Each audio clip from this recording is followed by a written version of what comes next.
Good evening, everyone, and welcome to TMA's 2024 International Annual Patient Conference. Nancy is a Baltimore local who also is down in Florida with me too, but she has been instrumental in planning our conference here. She is going to share her story and introduce our keynote speaker. So please welcome Nancy Marks Erickson to the stage.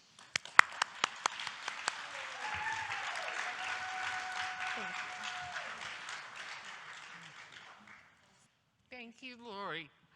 Wow, it's great to see everybody tonight. And I'm going to say good evening. Some of you know me. I am Nancy Marks Erickson. I'm an IBM patient. I was diagnosed with IBM in 2015. I probably had symptoms of this chronic incurable disease in 2013. Living with IBM for the past 10 years has made even simple tasks that we take for granted difficult. All myositis patients have learned we need to adapt physically, emotionally, and mentally. Like many of you, I'm a patient advocate. I help lead the Women with Color Affinity Group. We have over 400 women throughout the US and Canada. We educate and we empower women as we travel our daily IBM journey, not knowing what new daily challenges we need to deal with as we stay positive and resilient. I have the honor tonight to introduce our keynote speaker, Jessica Buchanan. Jessica likes to refer to herself as a normal girl who grew up in a cornfield in Ohio. Today, you will have the pleasure of discovering that she is so much more. She's a teacher, author, humanitarian, speaker and survivor, and has her own publishing company focusing on discovering the possible in the impossible. On October 25th, 2011, while on a routine field mission helping others remove explosive landmines in Somalia, working as the educational advisor for her non-governmental organization, Jessica was abducted with a coworker at gunpoint and held for ransom by a group of Somalian pirates for 93 days.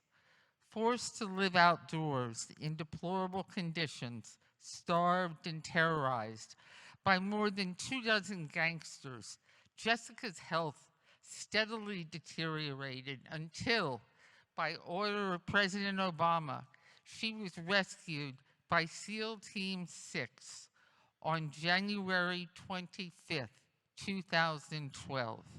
Her best-selling book is available, recounting this horrendous ordeal. I think the number one rule my colleague and I made at the beginning of this ordeal, Jessica has written, was we can feel any emotion, fear, anger, rage. But despair was not an option, because we knew once we got to that point, there was no turning back. We would tell ourselves and tell each other every day that we will get through this. I think anybody who finds themselves in some sort of situation such as this, where complete control is taken away from you on the outside, you struggle to find some sort of control on the inside. Every morning became about establishing a routine, which was difficult because we moved around so much as 40 or 50 times. Paula Eichenbrenner, Executive Director of the Myositis Association, personally asked Jessica to be the keynote speaker. Why? Because we, myositis patients, share the life coping and survival and resilience Jessica Buchanan obtained during her horrendous 93-day ordeal in Somalia. Lessons she is so capable of sharing with us. Those of us who live each day with myositis have not been captured by Somalian pirates. But like Jessica, we know that falling into the emotion of despair is not an option. Did you know, Jessica likes to quote, you are 6 times more likely to demonstrate strong resilience in the middle of a life-changing event if you can identify your autonomy and choices within that change. A principal self-educational reason for each of us to achieve supportive participation in the Myositis Association is to help one another demonstrate strong resilience in the middle of a life-changing event and identify our autonomy and choices within our daily myositis journey. Please stand if you are able and welcome the keynote speaker for the Myositis Association, Jessica Buchanan.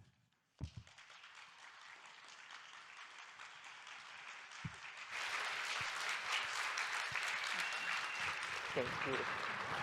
It's okay. It's okay. Thank you.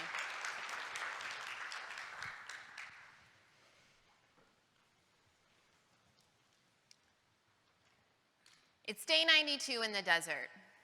I think the date is January 24th, but I just can't be sure anymore. I think it's around 3 o'clock in the afternoon because the sun is beginning to drop down to the right side of my mat, and I wonder, how many more 3 o'clock suns am I going to stare at from out here? I'm still the only woman living amongst dozens of Somali men.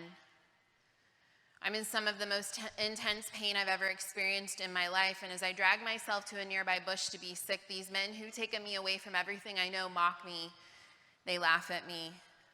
I'm a source of entertainment for them. The leader of the group, a man who calls himself Abdi, comes over to me and commands me to put on a hijab to cover up my blonde hair. He's tossing a brand new, shiny AK-47 from one hand to the other. He's always in my face screaming, "Where is big money?" I try to explain to him for what feels like the millionth time, I'm a teacher by profession. I'm a humanitarian aid worker. I am a woman of very little means. There is no big money. He commands me to follow him out into the desert. I can feel the sun just beating down on my head. I feel the soft fabric of my headscarf. I can smell his sweat. We walk for 5, 10, 15, 20 minutes, and then he stops abruptly, and he drops down onto the ground, and he picks up a stick, and he draws a number 7 in the sand. And then he takes the stick, and he drags it across his neck, and he says, "Your people have 7 days to come up with $18 million or..." Tears begin streaming down my face as I comprehend the reality that I actually don't have any reason not to believe him. And then he cocks his head to one side and looks at me curiously and says, "Why are you crying?" And I say simply, "Because I'm not ready to die."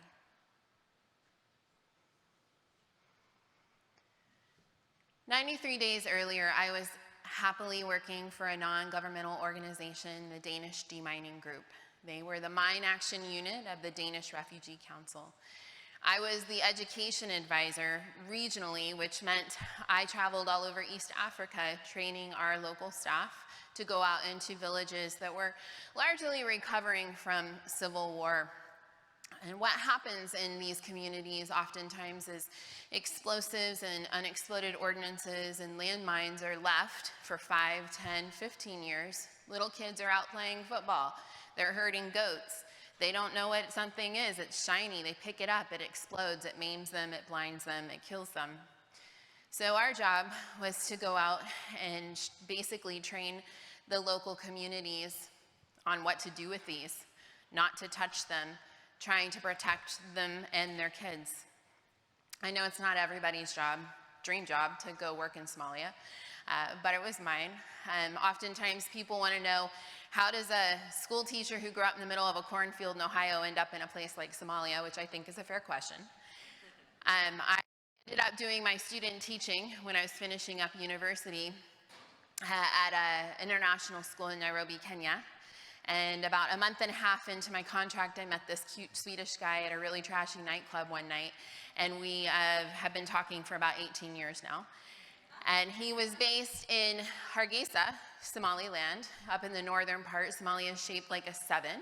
We lived up in the northern, I moved up with him after we got married, and we were based up in Hargeisa, which was pretty peaceful, pretty calm. Most of our NGOs were based up there. And then I would travel from Hargeisa. Now, we had a lot of programs all throughout Somalia in less safe environments, and I had been called upon by my organization to go down to southern Somalia, Galkayo, which was much less safe, to go do a 3-day staff training. I didn't feel good about going down to Galkayo. I had actually canceled the training twice before. I called my colleague a couple days before I was supposed to go down, and I said, hey, I've just got this gut feeling that something's off. And he said, look, if you can't get down here and do your job, I'm going to report you to your supervisor and we'll find somebody who can. So I got off the phone, talked to my husband, and thought, you know, I'm a school teacher from Ohio. What are the chances that anything bad's going to happen? So I get on a UN plane, go down south to Galkayo. We do 2 days of training in the North Office, and I won't get into the weeds on this because it's kind of confusing, but we had to cross over this arbitrary green line and get over into the southern part of the city that was ruled by another clan, and these clans were always in conflict. We had separate staff over there. And that was the day that I was worried about, that 3rd day of training. Because I knew from trainings that I had taken, security trainings, that you were most vulnerable when you were in transit. And we were going to have to get into a convoy of armed vehicles, drive to the green line, get out, walk across the green line, get into another convoy of vehicles that would then take us to the South Office. So we get across the green line, easy breezy. That morning we go to the office, we do our training, everything's great, bond with our staff, it's a phenomenal training. And around 3 o'clock, we're waiting for the convoy of Land Cruisers to come and pick us up. And I noticed that the local security guy, a man named Abdurizak, who's in charge of bringing the convoy in, he's on his phone and he keeps getting off and he keeps getting on and keeps saying we're ready, he keeps saying we're not. And I think this is a little odd, but again, it's not my duty station, so I defer to Paul, my colleague.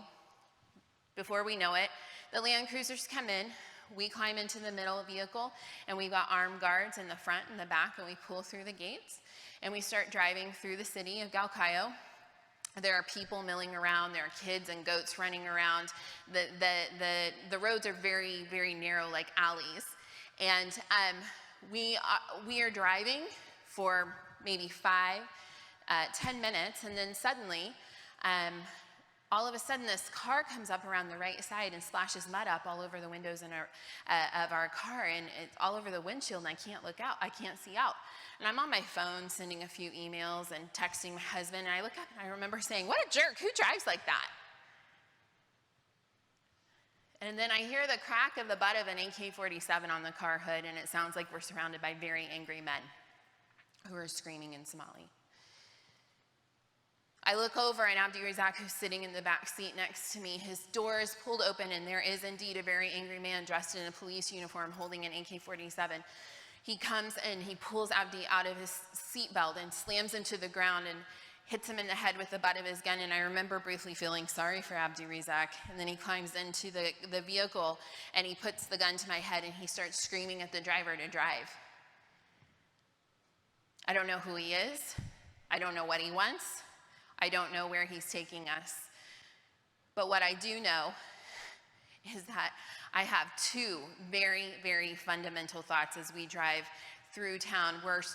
We have to be going 90, 100 miles an hour. We're up on two wheels. We're slamming back down. We're up on two wheels. Paul's in the front seat. He's begging the driver to slow down. You're gonna kill us. You're gonna kill us is what he keeps screaming.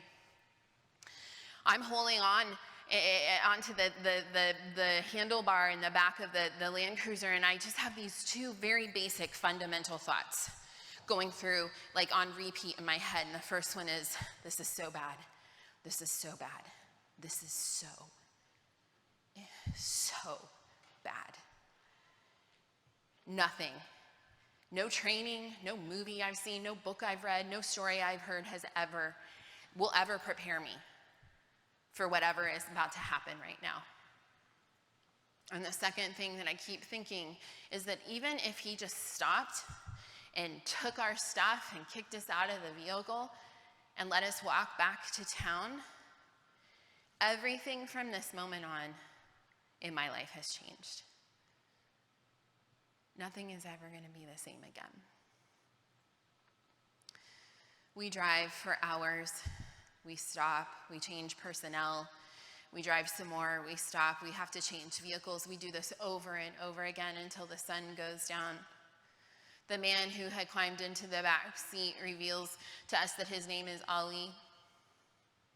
He won't tell us what he wants, he won't tell us where he's taking us. I do have this very specific memory of him pulling out a flip phone, and the sunset was incredibly gorgeous that night in the desert, and he rolled the window down and he stuck his phone out and he took a picture to capture the moment. We drive and we drive and we drive. At one point I hear a high-pitched voice behind my head in the back, the cargo portion of the vehicle, and I think, my goodness, this is strange. There's a woman involved in a kidnapping. That would be very, very odd on so many levels. I turn around and I come eye to eye with a small child. He looks to be about 9 years old. He's wearing chains of ammunition. He looks at me like this and lifts his chin, indicating that I need to turn around. I later come to find out his name is Abdullahi. He's actually 12 years old. He's just small for his age. He's killed 3 people already, and he's learning the family trade of kidnapping and ransom. Finally, at some point in the middle of the night, they stop and they order us out of the vehicle. Something comes over me. I think it's just this primal drive. Your instincts take over. And I refuse.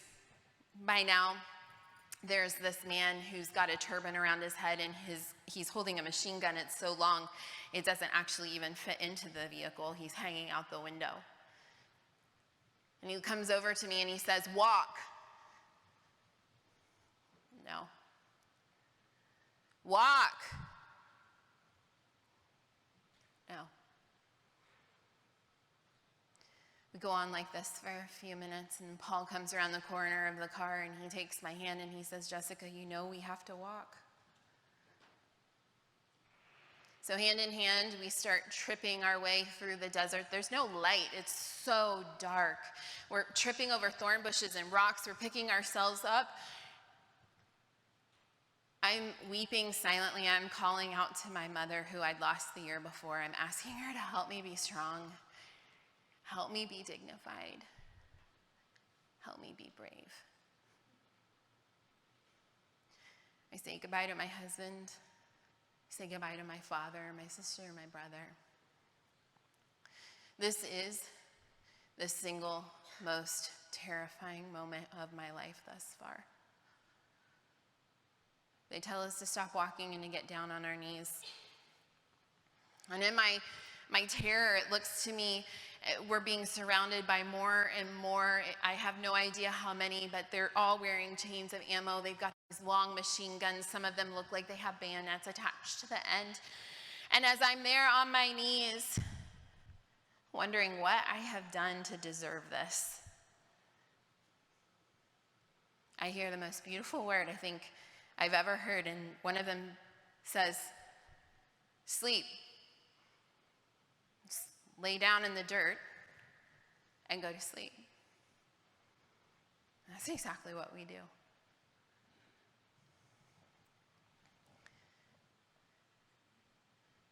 The next morning, we wake up in what I would describe as hell. I'm a hostage now. I'm no longer Jessica Buchanan. I'm not a daughter or wife, not a teacher or an aid worker. I am simply a commodity. I am an American dollar sign that needs to be kept just alive enough so that I can be cashed in. Everything I know about life is different now.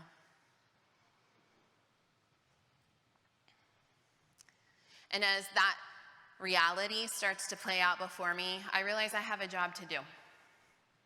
And that job is very simple. It is simply to survive.